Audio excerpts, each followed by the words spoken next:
And at some level, a financial balance sheet is far simpler than an accounting balance sheet. At another level, it's far more complex. Look at the asset side of the balance sheet. There are only two items: assets in place and growth assets. Let's take the easier half of that. Assets in place are investments you've already made as a company. That's pretty straightforward, right? It's the value of investments you've already made. Pick any company you want, think about the investments they've already made. Growth assets is a little messier. It's a value I'm attaching to investments I expect you to make next year, 2 years out, 5 years out, 10 years out, forever. I'm giving you credit for investments you haven't even thought about yet. That's pretty scary, right? An accountant can never do that, but I play by no rules. So if I feel that you have great investments in the future, I can give you a large value.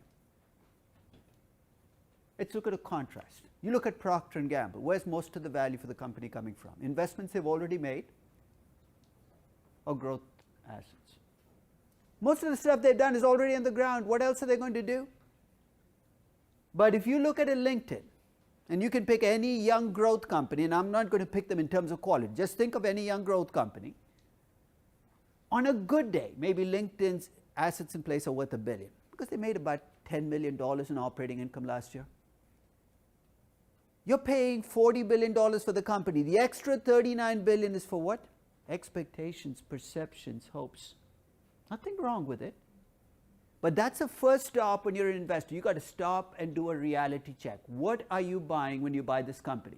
Because the way you assess the company is going to be very different if it's Procter & Gamble as opposed to LinkedIn. If you're Procter & Gamble, you should be very focused on earnings reports and say, how much did they make last year? If you're LinkedIn, who cares what they made last year?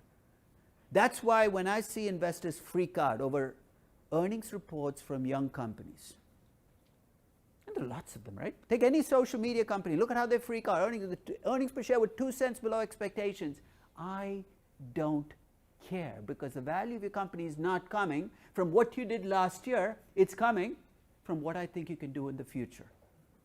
So when I look at an earnings report for Twitter, I'm not looking at what did they do last year. I'm looking for clues as to, is their growth potential increasing or not? Are they doing the right things to create value from their growth assets?